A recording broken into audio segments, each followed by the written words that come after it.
Hey, Aubie.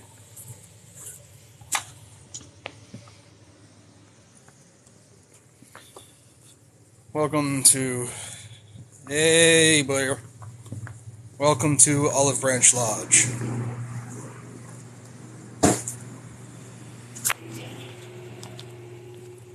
Currently setting up for our annual communication, which will be happening next Tuesday. So, our lodge is one of the...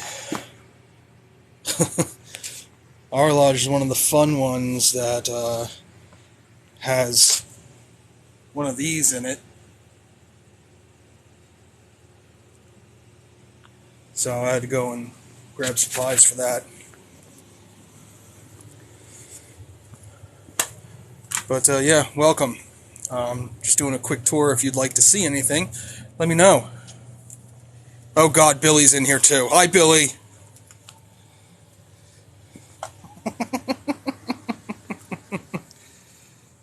Hey, Viking, how are you, sir? Hey. Remember what we were talking about, having this in the lodge?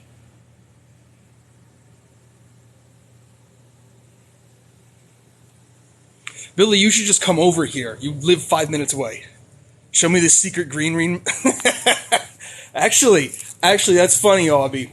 Our OES has a whole file somewhere in the kitchen of all their recipes. Heading to confer a fellowcraft. Good luck. Are you partaking in the middle chamber? Yes, Billy has the green bean recipe. As a past steward, he has the all of the recipes.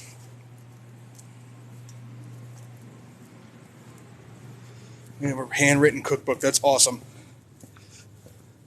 It's in the pantry, Billy says, so now I gotta go look in the pantry. Sitting in the east for the fellowcraft. Good for you. Memorize those furthermores.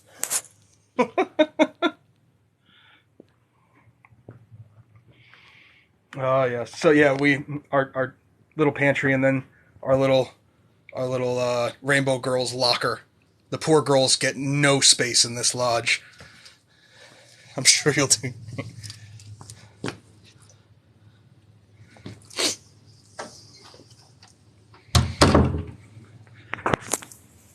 So yeah,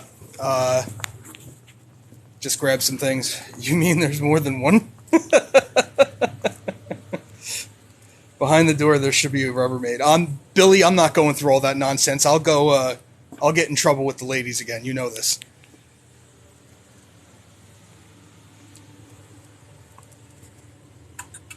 I technically sit in the south. Okay, so that's what your position is. I was wondering what you meant when you would be conductress. So yeah, this is just a little bit behind the bar. Our selection of alcohol that's becoming a problem. We actually have a group here. I think it would equivalent to senior warden. Yes, that would. Yeah, if you're in the south, you would be the junior warden. Hey, Danny, how are you doing? A rumpf. We also have this behind me. This is what we call the Builders Club. It is all the people who, because a lodge technically cannot buy its own alcohol. It's forbidden. The alcohol has to come from the members. Just setting up for our final communication, Danny. The associate conductress sits below me in line. Oh, you might be junior warden. Congratulations. Look well to the kitchen. Yes. I don't know why. You planning on coming over here, Billy? We got there you go. There's your Eastern Star right there. We have little working tools area. Can I flip this camera somehow? It goes conductress, associate matron, then worthy matron. Okay, yeah. So conductress would be junior warden, associate matron would be senior warden, and then obviously worthy matron. It's got the same initials as worshipful master. 3 years in the beast. Yeah, I'll be here, Billy. I'll stay. I'll wait for you. Hey, Frank, how you doing? Let me flip this camera somehow. Let's see. Nope, that's not what I wanted. No. Stupid nonsense. All right, I'll see you soon, Billy.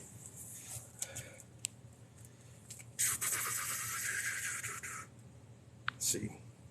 There we go. Flip camera. There we go. That's better. So yeah, we have a Widow's Sons chapter here. It's Anchor and Arc chapter. We have the Asbury Park Forest, number 39. That is the Tall Cedars group. We have a Past Potentate from Sahib Shrine and a Crescent Shrine, which is I'm part of. Various working tools and pins from around the jurisdiction. Little thing of King Solomon's Temple. OES gets fancy plates here. In fact, we have a bunch of plates, both for the OES and for our lodge, that we dare not eat off of. Grand Lodge, and then, of course, the Great Seal. And I think if Brother Widow's Miho is in here, he'd appreciate this. We got a bunch of these. And that one, which is from the 1800s. So, yeah, we one of the brothers actually made this box.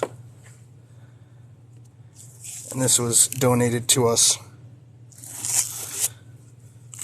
Hey, Andy, how are you doing?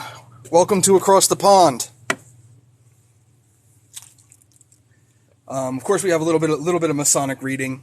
You know, Born in Blood, Book of Faith. These are, personally, I believe a lot of these books, especially the ones from Manly P. Hall, are Masonic fan fiction. I'm doing well, Andy. Setting up for our annual communication. It'll be the last meeting I have this year. Going back, especially the books from Manly P. Hall are Masonic fan fiction, because a lot of the books are, or were written before the individuals were Masons.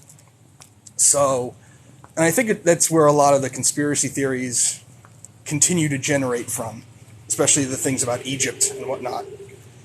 And while there is esoteric value in that, it overshadows what the fraternity is about.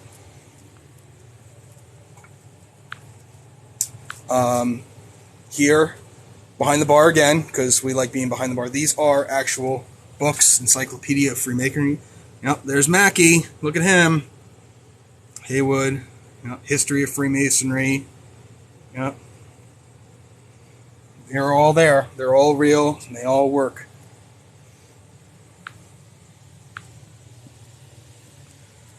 And that's just our fellowship room.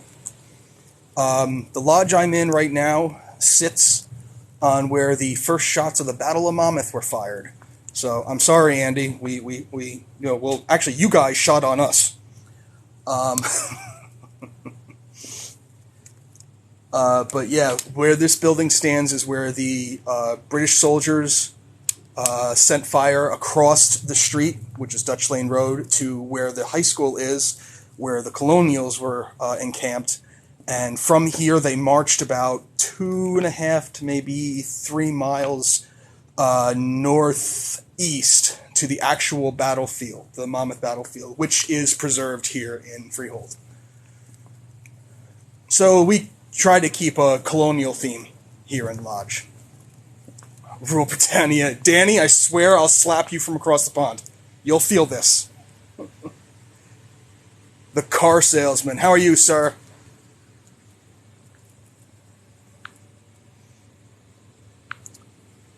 Again, with the colonial theme, of course, Brother Washington, if the glare goes away. You know, all those fun things that we like to pride ourselves on as Americans. Declaration, and then we have our little desk.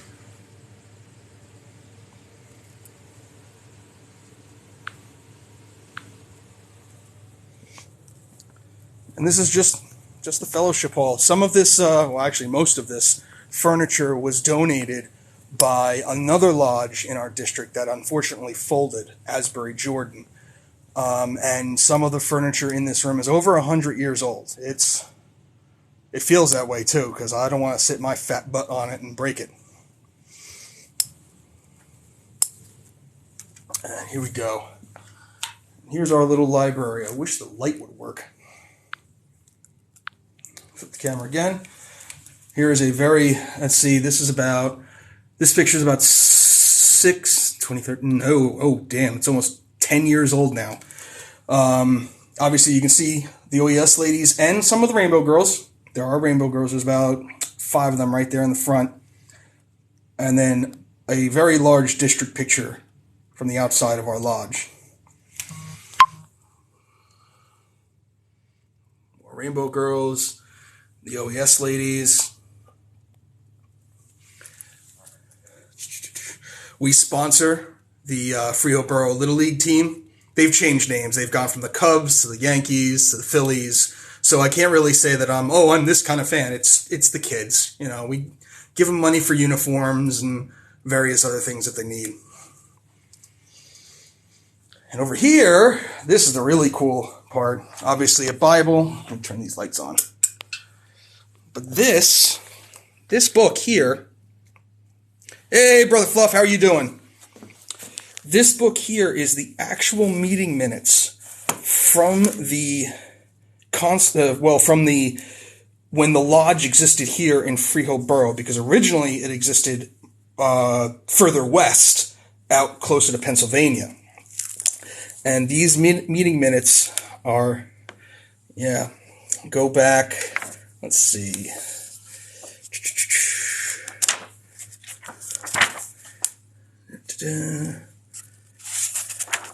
Got a couple in here. Oh, these are the new ones. There's another book in here that goes back. This is from 1976, but there's one actually that we have that goes to 1849.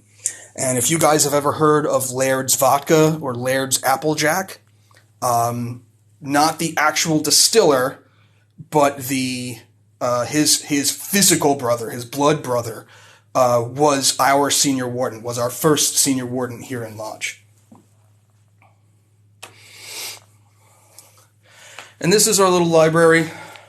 This is where our candidates come, or actually I shouldn't say candidates, but our newly initiated EAs come, and any of the other brethren that might be studying catechism. They like to hang out in here and practice things like that. And it's just a good room to, chill, just relax and discuss anything. Now, Fluff, you weren't on before, but welcome to the Fellowship Hall.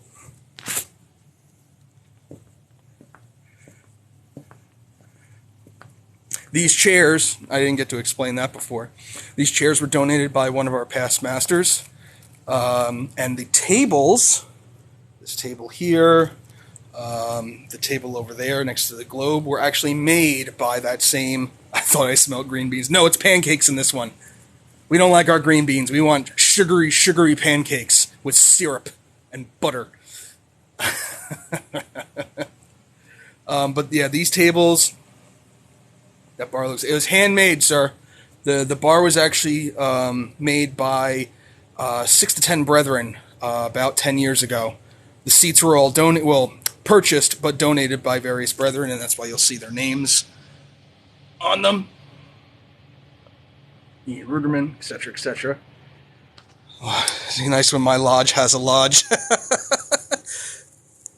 Frank, the experience you're going through, I kind of wish I could have gone through, because your lodge, or I should say the group of men that you're belonging to, seems to take a very traditional approach to Freemasonry, and I kind of want that myself.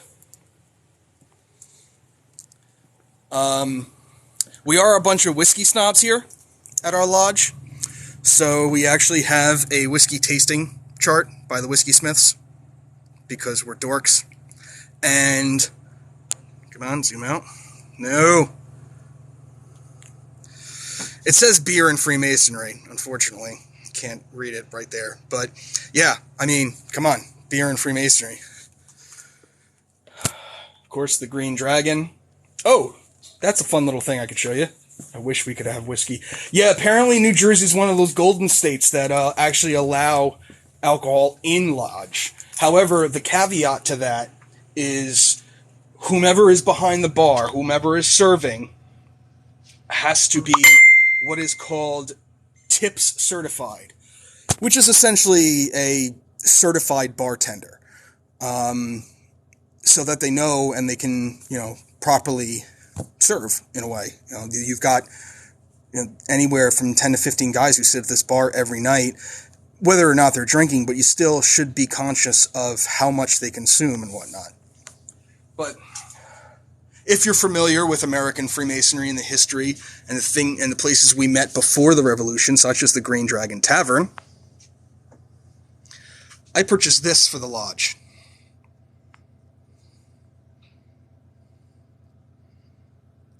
This is a bottle opener in the shape of a dragon tail with a dragon twist, completely forged.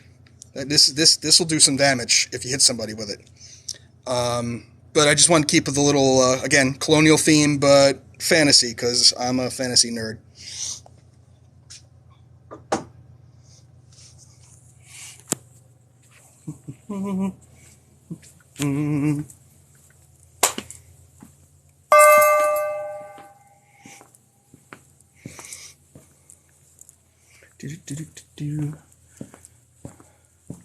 Pillars and voting boxes and all kinds of nonsense. Yep.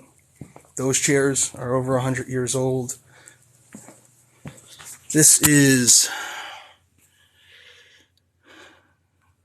from Royal Brunswick Lodge in Sheffield, England. Yeah. Pretty interesting. Bing bong. No, stop that. Stop that. Those guys are New Yorkers. You're going to get me starting going on my accent.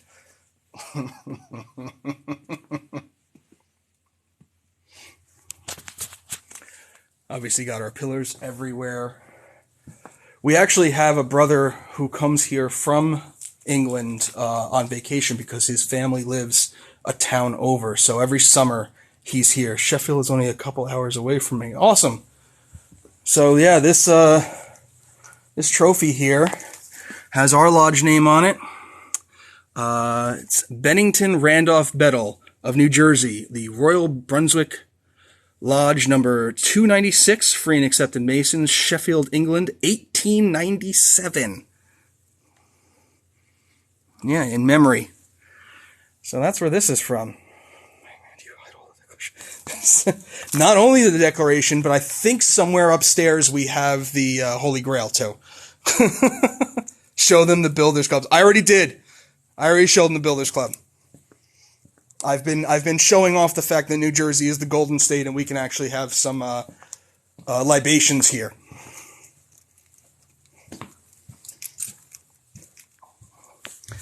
Now we're heading upstairs. Turn on some lights. Oop. Ta-da. The George Washington Masonic Memorial. Hey, guys, did you know? George Washington was a Mason. I think a lot of people show off the stairway picture of the appendant bodies of Freemasonry. And I think that gives a lot of people the wrong idea when it comes to levels and whatnot. Dead Jim. Yep. Because obviously you have the 3 craft degrees on the bottom 3 steps, and then you have Scottish Rite and York Rite on either side. And it looks like those 2 bodies ascend and are higher than the craft degrees. Whereas this is a much more accurate representation because the center of it all is the 3 craft degrees. And then from there, it spreads out into the various different bodies and organizations that you may join. Here are the blueprints for this lodge that we are standing, or well, I am standing in, you are viewing right now, from 1961. And that picture there is 1907. That was taken, we used to meet down the street above what is now a hair salon. I'm a member of Royal Arch. So am I, sir. However, I guarantee our versions of Royal Arch are completely different.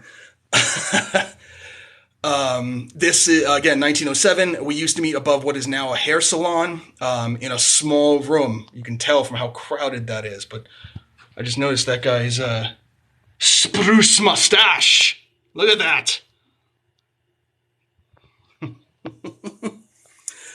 Here is an older map of the districts of New Jersey. The original plot of land where we are. Technically, we are right there. This is Route 79. This is Dutch Lane Road. The Cornerstone Lane and continuation of it. Again, the older lodge room from before. Some dead guy. Don't know who he is. And here is the Auntie Room. Not the Tyler's room, the Auntie Room. In here we have memorial to specific Masons. Right here is Right Worshipful Jack Mulvihill. He passed recently. He was a district deputy grand master, district ritual instructor, his apron, and he also served. He was a Marine. I say was because he passed. That's the only way you're getting out of the Marines. Right, Frank? We gotta get Billy to do one of these tours too. He's supposed to be here. He's supposed to be on his way here. This photo right here, these are actual past masters of this lodge. Unfortunately, there is no notation of who these individuals are. But again, spruce mustache. Look at this. If only I could grow hair like this. He is.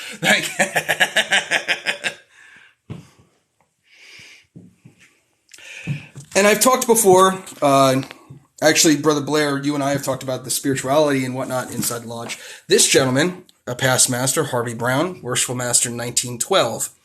He, we used to have, that's the ghost crew that meets after we leave. You're damn right it is. We used to have a billboard, not a billboard, a plaque, where the photo that I just showed you was, of all the past masters of the lodge. And this gentleman only served half a year. And we all assume, judging from the photo, that, because he's in a military uniform, that he got sent off to battle. 1912, things were happening over in Europe. He may have very well been part of the American Expeditionary Force or something of that kind. Texas in the house. Yeah, there he is. You're not the first, though. Another Brit's in the room. How you doing, Three Pillars? But he was sent off. He spent only half a year as worshipful master. And as discussed at the beginning of October, when we were talking about spooky season, there's definitely some kind. Yeah, Fluff was always here first. We know. There's always some kind of energy in this lodge, and a couple of brethren have had experiences with the supernatural here. We thoroughly believe that this gentleman came back to either complete his year or just to visit the brothers. That is one of the charities that we have here in New Jersey is the Masonic Home. It is no longer for just Masons. It is for anyone who may need assistance. This is in Burlington, New Jersey. It has very much been updated with quality medical equipment and housing for the those who need it. And this picture is crooked, and I hate it. There we go.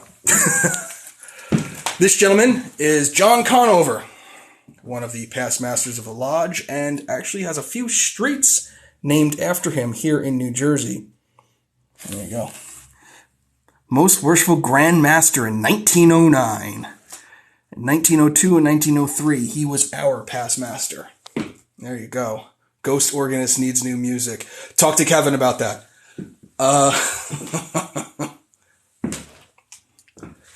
There we go. This is for, James Clarence Conover from the Scottish Rite. Actually, I'm going to take a trip downstairs. I am Kevin. No, you're not.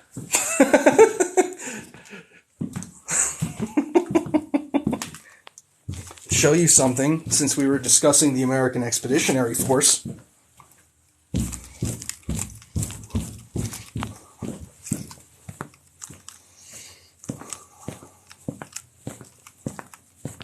Okay, Godfather. Right here. These are letters from brothers from the American Expeditionary Force. Let's look at that handwriting.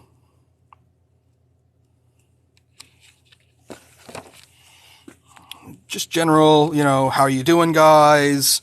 Things are kind of shitty over here. I really wish... Actually, there's a letter in here somewhere that asks for cigars, if they could send cigars over because all the troops ran out of them. Yep. Wait, I think I hear a hobbit. Dear Harry, yep. Look at that handwriting, though. It's beautiful. God, where did this go? Oh, here we go. There we go. And there's a list of all the individuals from Olive Branch Lodge that were part of this. And now I will introduce you all to my junior deacon, Brother Bilbo. Hi. Yes, his last name really is Bilbo. It is. It's true. So we only got up to the Auntie Room. I didn't get the key for the... Please.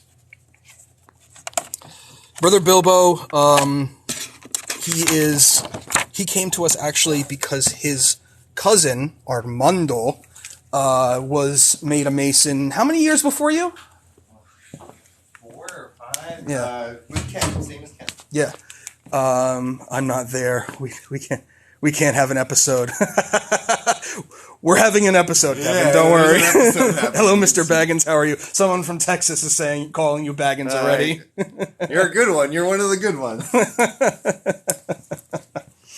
If you guys don't know, Billy and myself, and also user CAO, I'm Hin 621. I butchered that. We are all in the Extended Branch podcast. You can find us on YouTube if you want to listen to our nonsense and Freemasonry. We have 13 episodes already up where we pull members from our district, and we're looking to you're a wizard, Harry.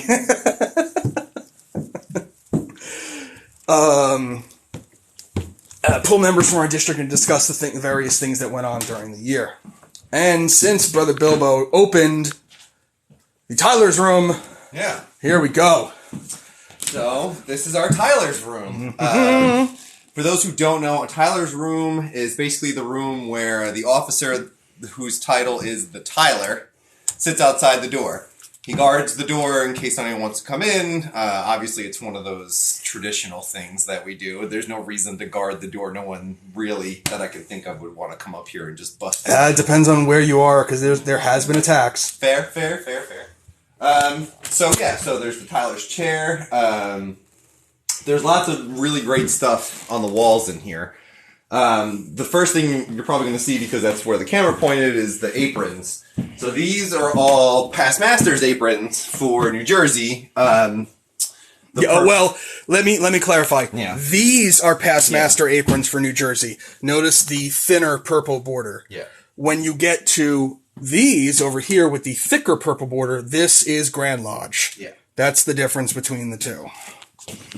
But then, so there are those pictures of, this picture here is actually the lodge, I think, on the day that it was finished, I believe. It certainly looks like it, because the parking lot's really clean. Yeah. This is the brothers walking, I know for a fact, this is the brothers walking into the lodge on the very first day, the very first meeting we had after the lodge. This building was completed, is that. And that's them all sitting. The third picture is all them sitting upstairs in the room we're about to show you, which doesn't look anything like that. No, we've definitely updated. On the first day. So that's why I think this may not be the first day, but I think the rest of them are the first day, unless this is the officer line. I'm not that might be sure. The officer line. Yeah, it could be. But I want to show them something that, the Tylers obviously get an implement of office. Hey, Fluff, you know what this is, right? Oh, look at that chapeau. How old is this thing? Obviously, the Tylers get an office implement of office, and we like to have fun. This nerd. In our lodge and give them funky things like that. See, it's got the... I keep grabbing it by the way. Yeah, the demon's head and whatever else. That's fancy. I have actually given my Tyler a battle axe. I've given them a wushu blade. I vary it every time. It's oh no. Your wife is scared. Yeah, of course. That's why I gave it back.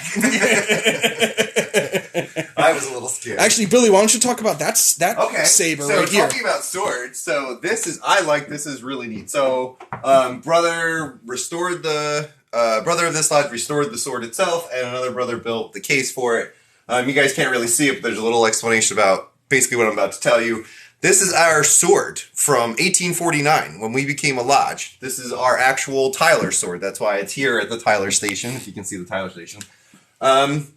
It was, so if you read a little, so there's the Tyler sword, which had been in possession of the lodge since its organization, which means 1849. There was a Major Charles Silgraves, a member of this lodge, who presented it to Charles Green in 1884. When he got it back to the lodge eventually. And recently, Dr. DJ H. Griffith of Phillipsburg found the old sword along with some relics and traced its history and then gave it back to us, basically. We love it. I mean, I don't know if all of us love it, but I personally think this is something it's one of those things that reminds you that we've been here for a very long time, not just this building, but this lodge itself. And it's just... like, that cements it. 1849. I mean, look at the sword. It's really cool, you know. Mm-hmm. One of my brothers sat outside and guarded the lodge with that sword. It's very cool. Yeah. Now we have connection to both the Civil War and the Revolutionary War just within this lodge. In this lodge, yeah. So, speaking of in this lodge, here is our lodge room. Yay, the lodge room. Hooray! So, when you look in the center is our altar. Yep. It's got, the floor is specifically this black and white checkered floor for a reason. Which differs because I've seen other lodges here on TikTok where the entire floor, entirety of the floor is the checkerboard. Which I also like, but I like that our floor is broken up like this. I don't know. There's just something about the way that we move in our ritual, it helps. Yeah. Yeah. And obviously our altar. Yep. Here's our where altar. we make new masons. So you guys are now facing the south. This is our south. Yep. Junior Grand Warden sits in the big chair. Junior Warden. I'm sorry. We are not that special. Yeah, we are not Grand Lodge. Junior Warden sits in this chair, and then the two little chairs in front are to the left. Where's my axe? You calm down, Kevin. Thank you, Fluff. Thank you for calling it beautiful. Again, keeping with the colonial theme. Everything, as you can see, the different flags going around. Yeah. From the... all the eras. Yeah, all the different eras. Again, George Washington's a Mason. Yeah. And the most special piece to me in the room is that flag there. Yeah, that's a good time. Worshipful brother JPG from Fraternal Ties made this for us. Mm-hmm. And you can't tell in the video, but he actually screwed up. And it's misspelled, but he physically...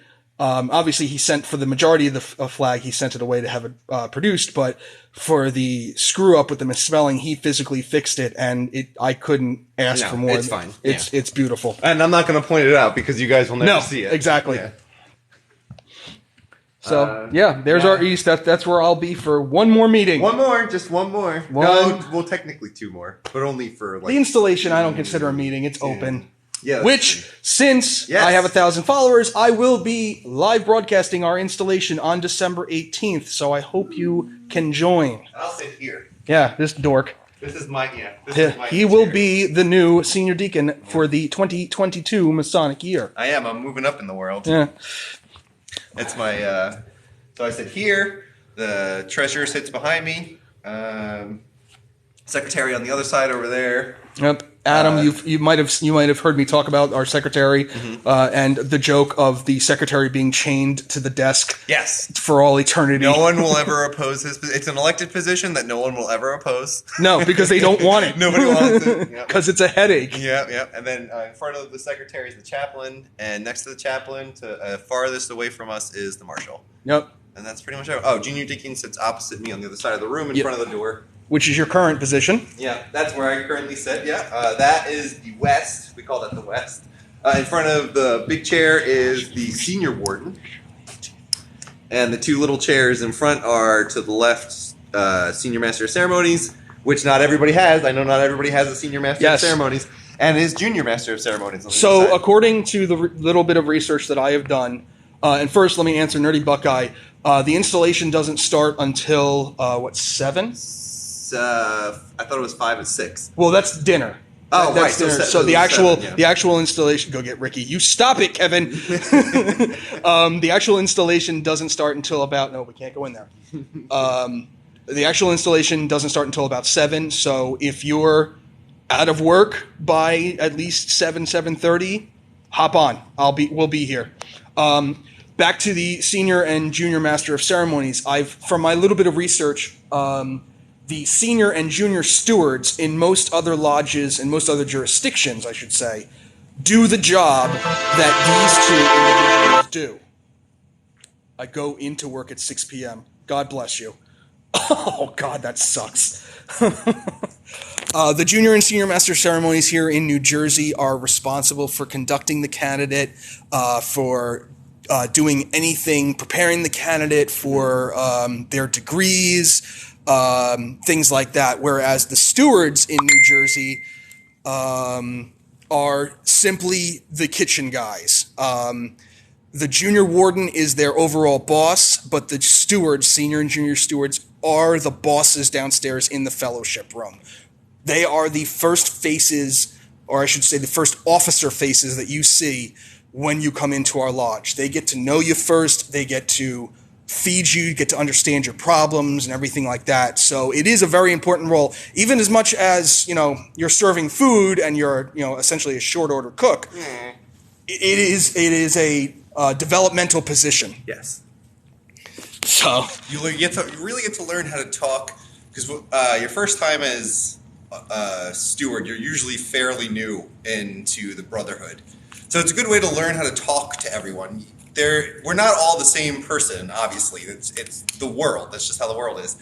And as a steward, it's like talking to your bartender. You know that old cliche where the guy would sit and talk to the bartender. When you're up there and you're in the line waiting to get food and people are taking their time, you just start a conversation with the guy in front of you, and they'll start talking to you about stuff that's going on with the food, and you start to get to know people, and it really helps you build yourself. It's like the starting of your understanding of what it means to be a Mason, really. An officer, I should say, because it takes forever to understand what it means to be a Mason. There's so many definitions. It's not that it takes forever. There's so many definitions of what it truly is to be a good man and a good Mason. Yeah, it's true. Because it's an individual experience. Absolutely, 100%. But it helps you learn how to speak to the brothers, figure out how to get them what they need. Because not everybody needs a paper, go get me a napkin or go get me a soda. Maybe they need something like encouragement, or maybe they just need someone to listen to them because they haven't talked to. They had a shitty day. Yeah, and they're there waiting to get their mac and cheese, and they're like, it was really shitty. My boss did that, and you don't have to reply. You don't even have to have an honest-to-God conversation with them, but just listen to them, and that's what you learn there. Like, you really learn to listen and start to know what it is to serve the brotherhood, not just in a physical way, but also in that mental way that you need to carry with you as you go through the chairs, because that maintains every officer position. We're serving the brothers in some way or form. So, that's your introduction there. It's not only the physical act of providing for them, but also, you learn how to eventually sit in the East and mentally provide for the brothers. Oh yes, that's it's important. Yeah, honestly, when we're here in Lodge, we all look at the worshipful master like, "Hey, it's your show, dude. What are you gonna do for us tonight? Like, what do we do?" Like, we're all sitting here staring at you, dude. You gotta say something. Yeah, unfortunately, sometimes you do. Every once in a while. Well, you know, but you can always throw it over to your left-hand guy over there. Yeah, right. Yeah, the secretary who just runs through the minutes. Oh my God. Actually, Billy, let's show them the lights. Oh, yeah, you guys are gonna like this. All right. So head over there. Yeah, turn that off. Tracing board. So our lights dim automatically. We had this installed last year, so that it definitely creates an ambiance here. But we also have this. Yeah, this is very cool. They're LED, the fake flame lights. It definitely creates. I wish my video was better. Oh, you can see them. You just can't see them really like looking like a flame. Use the side scroll. There we go. So, oh gee, where'd that come from? It's Rick's. So yeah, we have our flame lights, flickering lights that we use during our degrees to really give the room some ambiance. Yeah, it's very cool. I'm not gonna lie, it really it definitely creates a, and not even during the degrees, during any part of the ritual. I think it creates a great yay Ricky. I think it creates a great ambiance in the room, and it is what's a good word for how it calms you, how it's more of a meditative state. Yeah, it's a bit soothing. I don't know. It's the closest thing we can have to actual candles lighting the room. It really hammers the point home that it's a reverent experience, especially when we specifically use them. You know, the way that we use them, it hammers it home that this is an ancient ritual, or like a, you know, that it's something. We started in caves. Yeah, you know, right? Like we started with candlelight. For any brothers in, where is it, Tennessee, with the cave? Is that where it is? There's more than just there. Yeah, but there's other brothers that use that. That's really cool. I would love to go see that. I would really love to go see that. We had a brother on the podcast, Morgan, who was talking about the cave degrees. Yeah, the cave degrees. But yeah, it's very powerful, and for someone like Billy, it's yours. I'm gonna walk around. Oh, okay. And for someone like me, honestly, who I get into like the acting part of the ritual and stuff like that, I kind of fall into the roles, especially when we do something like a degree, because those of you who've been through a degree know that it's one of the cooler things that we do. It just, you know, having the lighting and everything done, it really makes an impact. It's true. Yeah, like I really do enjoy movies and stuff like that. And like being a part of something like this, that's also the fact that it's just for us. It's like one of those things, like no one gets to see it. We're only doing it for us. So you can be you can get as embarrassed as you want, because you know you're going to get made fun of downstairs no matter what. So it doesn't matter. But we all take it, you know, fairly seriously, and I like the way we do it. Yeah, we take pride in what we do. Mm-hmm. We're very much a ritual-based lodge. At least the last couple years we have been. Yeah, for sure. I know Billy will be a ritual-based guy. That's just how we are. Yeah. But each master brings his own flair to it. The incoming master is very much a manager, yes, which I think we need. Yeah. That's not a bad thing. No. We need it. So, but that has been the short lodge tour. I thank you all for joining us. I thank Billy for popping in. And thank you guys for checking out our lodge. Yeah, man. So peace out, guys. Have a good night, good morning, wherever you're based out of. And we'll see you later. Yeah.